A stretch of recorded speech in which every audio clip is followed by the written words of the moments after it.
आज जनाब संजय राऊत यांनी परत एकदा खयाली पुलाव शिजवायला सुरुवात केली आहे की मुंबईमध्ये त्यांचा महापौर होणार। मला संजय राऊतांना इतकंच सांगायचं आहे, मुंबईकरांनी हा कौल महायुतीला दिलाय, त्यामुळे मुंबईमध्ये महायुतीचाच महापौर होणार। संजय राऊत, तुम्ही कितीही स्वप्न बघितले तरी ती तुमची स्वप्न कधीही पूर्ण होणार नाहीत। महाराष्ट्रातल्या जनतेनं देवाभाऊंवर विश्वास ठेवलाय आणि त्यामुळे जवळपास 25 महापालिकेमध्ये देवाभाऊंच्या नेतृत्वात महायुतीची सत्ता आली आणि मुंबई महापालिकेमध्ये सुद्धा महायुतीचाच महापौर होणार।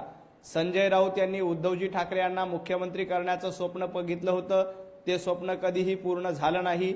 मुंबईमध्ये उभाटा गटाचा महापौर करण्याचं स्वप्न बघितलं होतं, संजय राऊतांचं हेही स्वप्न पूर्ण होणार नाही।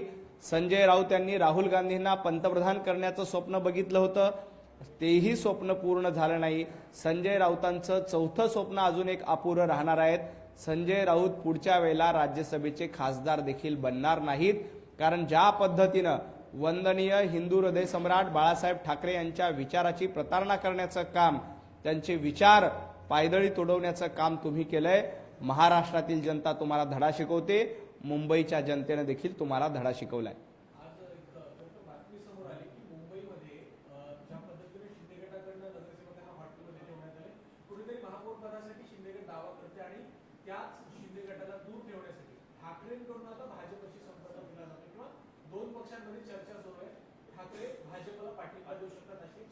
राजकारणामध्ये कधीही काहीही होऊ शकतं, परंतु सध्या अशी कुठलीही चर्चा नाही। महायुतीचा महापौर होणार हे अतिशय स्पष्ट आहे। एकनाथजी शिंदे असतील, देवेंद्रजी फडणवीस असतील, आमचे दोन्ही वरिष्ठ नेते आहेत, ते आदरणीय देवेंद्रजी जेव्हा दावोसून परत येतील तेव्हा एकनाथजी शिंदे देवेंद्रजी बसतील आणि त्याबद्दल योग्य ती चर्चा होईल। भारतीय जनता पार्टी शिवसेना महायुती आहे आणि अतिशय भरभक्कम आहे, त्यामुळे कुठेही इतर कुणाशी चर्चा करण्याचा सध्या प्रश्नच येत नाही। एकनाथजी शिंदे यांनी देखील स्पष्ट सांगितलंय की आम्ही महायुती म्हणूनच महापौर बसवणार आहोत।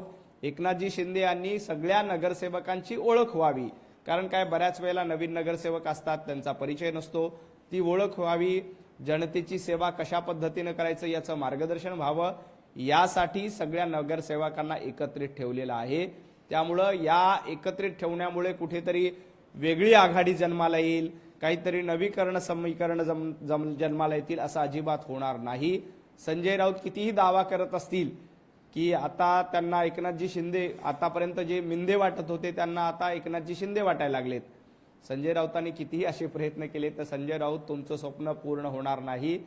महाराष्ट्रामध्ये ज्या पद्धतीनं देवाभाऊंचं नेतृत्व आहे त्या पद्धतीनं मुंबई महापालिकेमध्ये भाजप महायुतीचं नेतृत्व बसेल आणि महायुतीमध्ये भाजपचा आणि महायुतीचा भगवा मुंबई महापालिकेवर फडकणार आहे।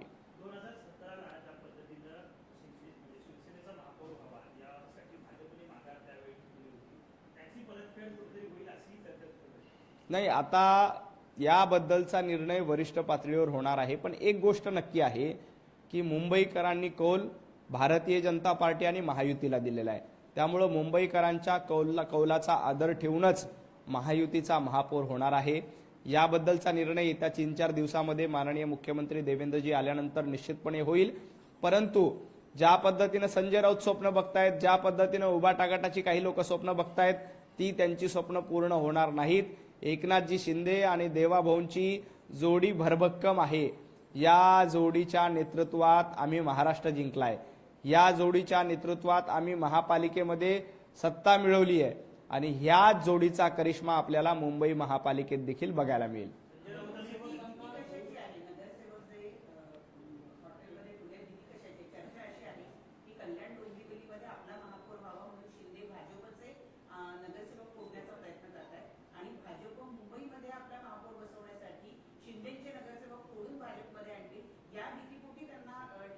एकनाथजी शिंदे यांनी स्पष्ट सांगितले की ही भीतीपोटी नाहीये, भीती आम्हाला नाहीये, भीती उभाटा गटाला होती म्हणून ते दोघ जण एकत्र आलेत।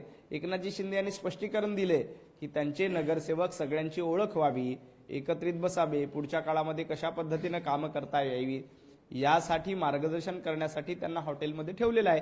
याच्यामध्ये गैर काय? आपले नगरसेवक एकाच ठिकाणी बोलून त्यांचा ओळख व्हावी, पुढची कामं सांगावी, पुढचं मार्गदर्शन व्हावं, यासाठी एकत्रीकरण होत असतं। आणि एकनाथजी शिंदे यांना भीती असण्याचं कारण नाही, भारतीय जनता पार्टीला भीती असण्याचं कारण नाही। आम्ही एक आहोत, आम्ही एकत्रित निवडणुका लढल्यात, आम्ही येणाऱ्या काळामध्ये जनतेची सेवा देखील एकत्रित करणार आहोत। त्यामुळे कुठेही भारतीय जनता पार्टी एकनाथजी शिंदे यांचे नगरसेवक फोडण्याचा प्रयत्न करत नाही, ती आम्हाला गरज नाही। आम्ही एकत्रच आहोत, महायुती म्हणून आम्ही भरभक्कम आहोत, एकनाथजी शिंदे आमच्या सोबतच आहेत। त्यामुळे अशी भीती असण्याचं कोणालाही कारण नाही। भीती कोणाला असेल तर भीती उभाटा गटाला आहे, भीती कोणाला असेल तर ती काँग्रेसला आहे।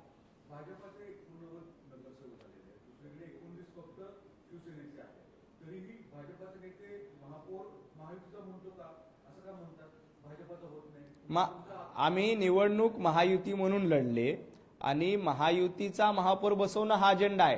कुठल्या पक्षाचा महापौर बसणं हा अजेंडा आधीपासूनच नव्हता। आमचा अजेंडा आहे की ज्या पद्धतीनं 25 वर्ष उबाटा गटानं मुंबईला लुटलं, ती लूट थांबवावी। कुणाचा महापौर होतो हे महत्वाचं नाही, सत्ता महायुतीची येते हे महत्वाचं आहे। आणि महापौर कुणाचा बसवायचा याबद्दलचा निर्णय माननीय मुख्यमंत्री देवाभाऊ, माननीय एकनाथजी शिंदे दोघं मिळून वरिष्ठ पातळीवर निश्चित घेतील। परंतु आमची प्रायोरिटी अशी आहे की महायुतीचा महापौर झाला तर आम्ही अतिशय चांगल्या पद्धतीनं मुंबईचा कारभार चांगला करू शकतो। ज्या पद्धतीनं मुंबईला खड्ड्यात लोटण्याचं काम 25 वर्ष उभाटा गटाच्या माध्यमातून केलंय, त्याला बाहेर काढणं ही आमची प्रायोरिटी आहे। त्यामुळे महापौर कोणाचा होतोय, महापौर कोण बसेल हा मुद्दा महत्वाचा नाही। जनतेची सेवा, चांगली मुंबई, सुरक्षित मुंबई हा आमचा अजेंडा आहे।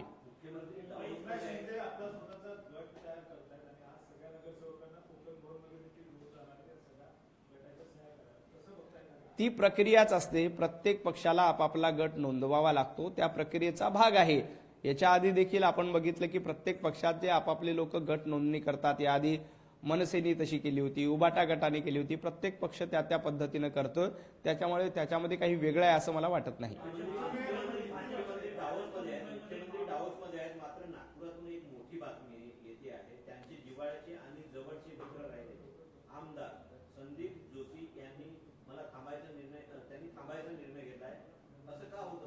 नाही, संदीप जोशी हे आमचे ज्येष्ठ नेते आहेत, त्याबद्दल देवेंद्रजी योग्य तो निर्णय घेतील।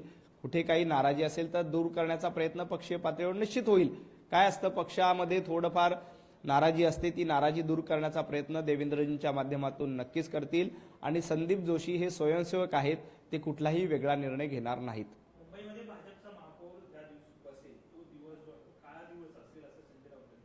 तो दिवस महाराष्ट्रातला सुवर्ण दिवस असेल, त्या दिवशी महायुतीचा महापौर बसेल। संजय राऊत काळा दिवस 16 तारखेलाच होता, ज्या वेळेला तुमची वाट लावण्याचं काम महाराष्ट्राने केलं, मुंबईने केलं होतं, आणि ते तुमच्यासाठी काळा दिवस होता। आणि तुम्ही ज्या पद्धतीनं वायफळ बडबड करून भारतीय जनता पार्टीवर टीका करतायत, पंतप्रधान नरेंद्र मोदीजींवर टीका करतायत, महाराष्ट्राला खड्ड्यात घालण्याचं काम कोणी केलं असेल तर संजय राऊत तुम्ही केलंय, मुंबईला खड्ड्यात घालण्याचं काम कोणी केलं असेल तर संजय राऊत तुम्ही केलंय। त्यामुळं महाराष्ट्राने तुमच्या तोंडाला अक्षरशः मतरूपी काळं फासलेलं आहे। तुम्ही कितीही उदो करत होतात की आमचे दोन बंधू एकत्र आले, आमचा ब्रँड आहे, आमचा ब्रँड आहे, आमचा ब्रँड आहे। तुमच्या ब्रँडचा बँड वाजवण्याचं काम ज्या दिवशी झालं, त्या दिवशी तुमच्या आयुष्यातला सगळ्यात मोठा काळा दिवस होता, हे संजय राऊतांनी लक्षात घ्यावं। आता विनाकारण संजय राऊत दिवा स्वप्न बघण्याचा प्रयत्न करतायत की मुंबईमध्ये उभाटा गटाचा महापौर होईल, मुंबईमध्ये काँग्रेसचा महापौर होईल, असं काहीही होणार नाही। तुम्ही राहुल गांधींना पंतप्रधान करायला निघाले होते, ते स्वप्न तुमचं पूर्ण झालं नाही। उद्धवजींना मुख्यमंत्री करायला निघाले होते, ते स्वप्न पूर्ण झाले नाही। मुंबईमध्ये महापौर हा महायुतीचाच होईल।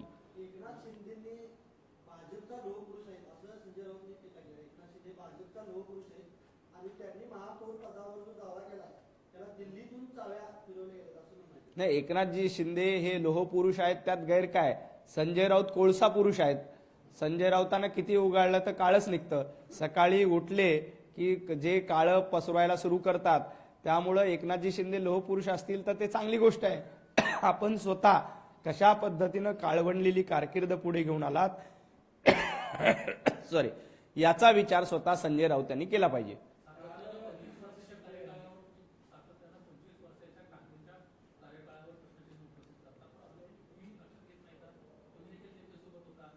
या 25 वर्षामध्ये भारतीय जनता पार्टी कुठेही निर्णय प्रक्रियेमध्ये नव्हती. भारतीय जनता पार्टीचा महापौर नव्हता, भारतीय जनता पार्टीकडे स्टँडिंग कमिटी नव्हती. आम्ही अतिशय छोट्या भूमिकेमध्ये, आमचे नगरसेवक देखील त्यावेळेला कमी असायचे.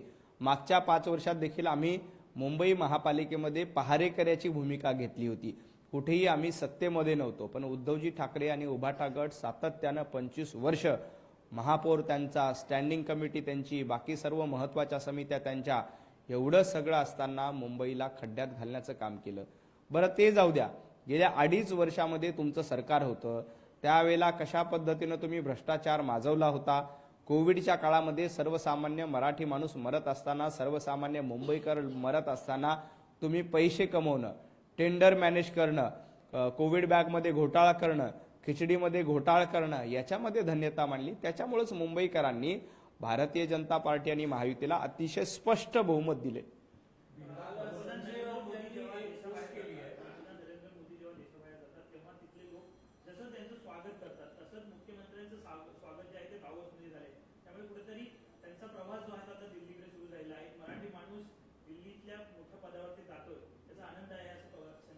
नाही, संजय राऊतांनी आज चांगली गोष्ट काय केली असेल तर एवढीच केली. काल देखील त्यांना कुठून सुबुद्धी सुचली आणि अशा पद्धतीचं ट्विट केलं. संजय राऊतांमध्ये परिवर्तन होत असेल तर ही चांगली गोष्ट आहे. देवाभाऊ खऱ्या अर्थानं महाराष्ट्राला नंबर 1 करण्याचा प्रयत्न करतायत, महाराष्ट्राला पुढे घेऊन जाण्याचं काम करतायत.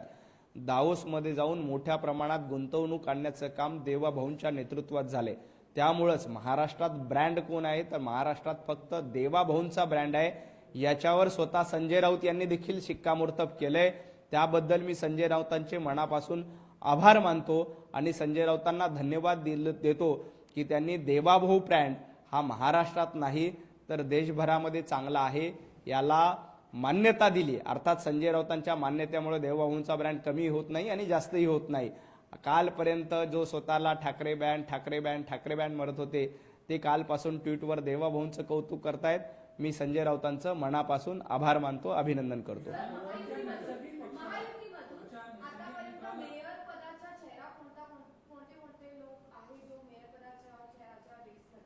चेहऱ्यावर महापौर होत नाही. भारतीय जनता पार्टी किंवा महायुती हा अजेंड्यावर चालतो. भाजपा हा पक्ष चेहऱ्यावर चालत नाही, अजेंड्यावर चालतो, धोरणावर चालतो. महायुती देखील अजेंड्यावर आणि धोरणावर चालते. एक निलेश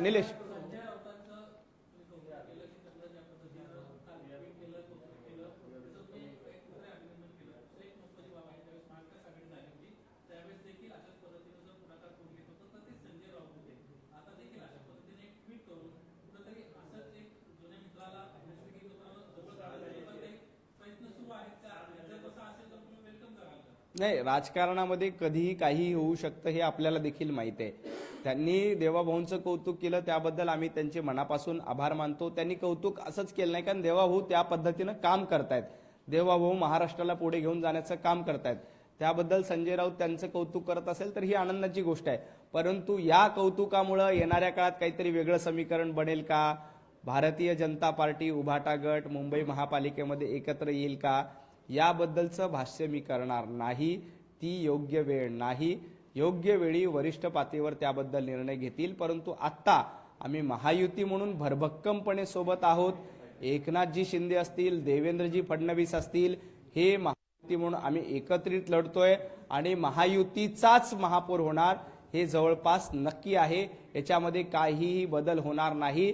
आता संजय राऊतांना उपरती होऊन ते आमच्या सोबत येणार असतील तर त्याबद्दलचा निर्णय वरिष्ठ पातळीवर होईल. तुम्ही असं म्हणालात की आता अशा कुठल्या समीकरणांची योग्य वेळ नाहीये, योग्य वेळ लवकरच येईल असं वाटतं आणि जी काही समीकरणाची चर्चा आहे तसं काही जुळेल. सध्या ही योग्य वेळ आहे असं तुम्ही म्हणताय, पण नाही, ते कौतुक करतायत तर कौतुकाचा अभिनंदन केलं पाहिजे, स्वीकार तर केला पाहिजे ना. शिव्याचा स्वीकार आम्ही केलाय. तुम्ही आम्हाला शिव्या दिल्या होत्या तेव्हाही आम्ही तो स्वीकार केलाय. आज ते कौतुक करतायत ते आम्ही स्वीकारतोय, ते स्वीकारलं पाहिजे. त्याबद्दल आमचं मोठं मन आहे. आणि ज्या पद्धतीनं तुम्ही म्हणतात की पुढच्या काळात नवी समीकरण येतात का, राजकारणामध्ये कुठे कधी कशी जन्माला येऊ शकतात हे तुम्हाला देखील माहिती आहे. ज्या पद्धतीनं महाविकास आघाडीची समीकरणं संजय राऊतांच्या पुढाकारातून जन्माला आली, परंतु त्याच महाविकास आघाडीला खड्ड्यात घालण्याचं काम महाराष्ट्रातील जनतेनं देखील केलं. आत्ताचं समीकरण एकच आहे, देवाभाऊ एकनाथजी शिंदे. याच्या पलीकडचं समीकरण आत्ता नाही. की संजय राऊतांच्या पुढाकारातून महाविकास आघाडी स्थापन झाली, तेच संजय राऊत फडणवीसांचं कौतुक करतात. पुन्हा जर आओ फिर से दिया जलाय म्हणत जर भाजपसोबत यायचा प्रयत्न असेल तर स्वागत कराल. भारतीय जनता पार्टीचं धोरण आहे विकसित महाराष्ट्रासाठी, विकसित भारतासाठी जो कोणी आमच्यासोबत येईल त्या सगळ्यांचं आम्ही स्वागत करतोय. फक्त त्यांनी ज्या पद्धतीनं हिंदुत्वाबद्दल प्रतारणा केली, ज्या पद्धतीनं वंदनीय हिंदू हृदय सम्राट बाळासाहेब ठाकरे यांचे विचार पायदळी तोडले, ते त्यांना उपरती झाली असेल आणि पुन्हा नव्या मार्गावर यायला तयार असतील तर त्यांचं स्वागत वरिष्ठ पातळीवर निश्चित होईल.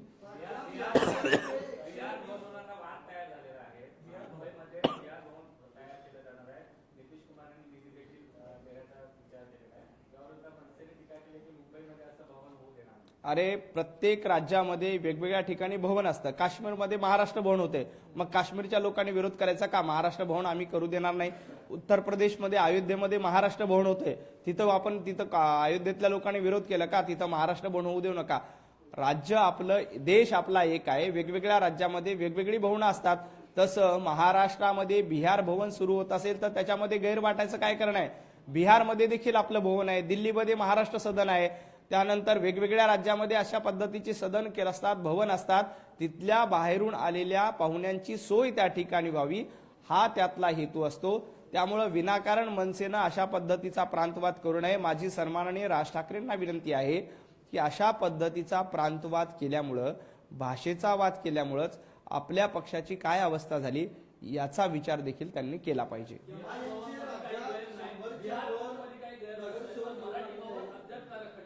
नाही, मराठी भवनाचं काम होतंय आपलं. अयोध्येमध्ये देखील महाराष्ट्र भवन होतं, याच्याबद्दल अभिमान वाटला पाहिजे. जम्मू काश्मीरमध्ये महाराष्ट्र भवन होतं, याच्याबद्दल अभिमान वाटला पाहिजे. दिल्लीमध्ये महाराष्ट्र सदन सुरू झालं, याच्याबद्दल अभिमान वाटला पाहिजे. आणि महाराष्ट्रात देखील, महाराष्ट्रात आपणच आहोत, त्यामुळे मराठी भवन उभं करण्याचं काम भारतीय जनता पार्टी आणि महायुती निश्चितपणे करेल. एक मिनिट.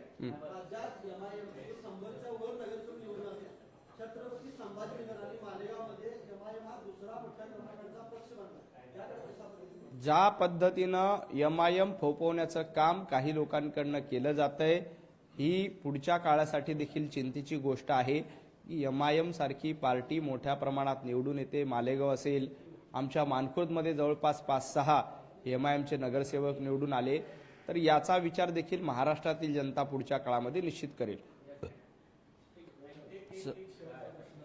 तुमच्या पहिल्या पत्रकार परिषदेनंतर संजय राऊत म्हणाले होते की कोणतो नवनाथपद आणि एक शिवी सुद्धा त्यांनी दिली होती. या महापालिकेच्या निकालानंतर 1800 मतांनी तुम्ही निवडून आलात.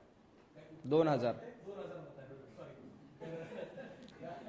आज संजय राऊतांना उत्तर द्यायला काही इच्छा आहे? नाही, माझी संजय राऊतांना एकच विनंती आहे की आपण देखील एकदा जनतेमधून निवडून यावं. जनतेतून निवडून येणं काय असतं याचा अनुभव घ्यावा. मागच्या दाऱ्यानं तुम्ही मला वाटतं 4-5 वेळेला मागच्या दाऱ्यातनं राज्यसभेत गेलात. एकदा हिंमत असेल तर जनतेमधून निवडून या आणि मग इतरांना शिव्या घ्याला, इतरांना अश्लील भाषेत शिवीगाळ करा. कारण जनता जनार्दन हे सर्वस्व असतं. जनता जनार्दनांचे आशीर्वाद एकदा घेऊन बघा. जनता कशा पद्धतीनं निवडून देते आणि निवडून दिल्यानंतर कशा पद्धतीनं जनतेची सेवा करावी लागते याचा अनुभव एकदा संजय राऊतांनी घ्यावी. सातत्यानं मागच्या दारानं निवडून यायचं. आता पुढच्या वेळेला मागच्या दारानंही संजय राऊतांना संधी मिळणार नाही, कारण उभाटा गटाकडे तेवढी मतं नाहीत. त्यामुळे या निमित्ताने संजय राऊतांना एक संधी आहे की विधानसभा होऊ द्या, आणखी काय लोकसभा होऊ द्या, या पुढच्या दारानं संजय राऊतांनी यायचा प्रयत्न केला पाहिजे. त्यासाठी मी त्यांना मनापासून शुभेच्छा देतो आणि खूप खूप आभार मानतो. धन्यवाद.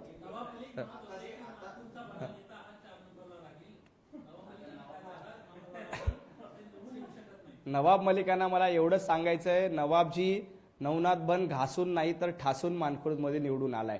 तुम्ही सांगितलं होतं की नवनाथ बन 4 नंबरला जाईल, तुमचा पक्ष मला वाटतं 5 नंबरला गेलाय. आणि स्वतः नवाबभाई आमच्या मानखुर्दमध्ये निवडणुकीला उभे होते. नवाबभाई स्वतः 5 नंबरला गेले होते. आणि आज देखील नवाबभाईंचा पक्ष जो मानखुर्द शिवाजीनगरच्या 135 वॉर्डमधून निवडणूक लढत होता, त्यांचा पक्ष 5 नंबरला गेलाय. त्यामुळे नवाब भाई यांनी स्वतः आत्मपरीक्षण करावं एवढीच माझी या निमित्ताने त्यांना विनंती आहे. खरं तर जी लोकसभा ज्या लोकसभेतून तुम्ही आता निवडून आला म्हणजे मानपूरमधून आला त्या मानपूर विधानसभा मतदारसंघामुळे मिहिर कोटेचा यांचा लोकसभेत पराभव झाला होता आणि मानपूरवरतीच खरं तर या निकालाचं सगळं लक्ष केंद्रित होतं. तिथून पहिल्यांदा भाजपचा नगरसेवक किंवा तुमची जी तुमच्या मतदारसंघाची जर आपण स्थिती पाहिली तर चारही बाजूनी एमआयएमचे नगरसेवक निवडून आले. अशा ठिकाणी निवडून आल्यामुळे कुठेतरी त्या लोकसभेतल्या पराभवाचा वचपा काढण्यात आला असं आपण म्हणू शकतो. जनतेने काढलेला वचपा आहे. जनतेने बघितलं की मानखुर्द शिवाजीनगरमुळे आपला भाजपचा खासदार पराभूत झाला होता. त्याच मानखुर्द शिवाजीनगरचा बदला घेण्याचं काम भारतीय जनता पार्टीचे कार्यकर्ते मानखुर्दच्या जनतेने घेतलेला आहे. हा जनतेचा विजय, हा भारतीय जनता पार्टीच्या कार्यकर्त्याचा विजय, हा नवनाथ बंदचा विजय नाही. वर्षानुवर्ष संघर्ष करणाऱ्या जनतेचा विजय आहे आणि भारतीय जनता पार्टीच्या कार्यकर्त्यांचा विजय आहे. तुम्ही म्हणाला की संजय राऊत मागच्या काळात खासदार होता. आता जी स्तुती चालली आहे 2-3 दिवस किंवा 2-3 पत्रकार परिषदेमध्ये त्याची काही सुरुवात आहे का म्हणजे बॅकग्राऊंड तयार करण्याची? नाही, त्यांच्या मनामध्ये काय आहे माहित नाही. कारण ज्या पद्धतीनं उबाटा गटाकडे सदस्य नाही आणि पुढच्या वेळेला उबाटा गट हा संजय राऊत यांना राज्यसभेत पाठवू शकत नाही, याच्या आधी आपल्याला खासदारकी राहुल गांधींकडनं मिळावी यासाठी ते राहुल गांधींचंही कौतुक करत होते. राहुल गांधींना देशाचं पंतप्रधान करण्याचं स्वप्न संजय राऊतांनी बघितलं होतं. संजय राऊत अशी खूप स्वप्न बघतात परंतु त्यांची स्वप्न कधीच पूर्ण होत नाहीत. आता ते भारतीय जनता पार्टीचं देवेंद्रजींचं कौतुक करतायत. आज त्यांना उपरती आली असेल तर त्यांचं स्वागत आहे.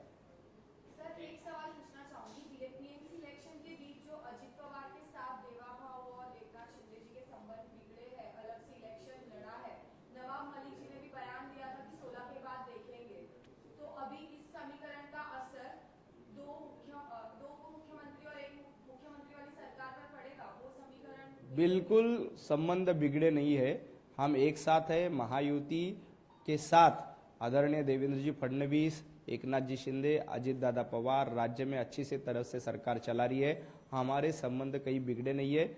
स्थानिक नेताओं ने कई जगह युति होने के न होने के कारण एक दूसरे के हम खिलाफ लड़े थे, लेकिन वहां भी हमारी फ्रेंडली फाइट थी. कहीं भी किसी भी बड़े नेता ने एक दूसरे के खिलाफ कड़ी टिप्पणी नहीं की थी. तो इसमें कोई संबंध बिगड़ने का सवाल ही नहीं आता.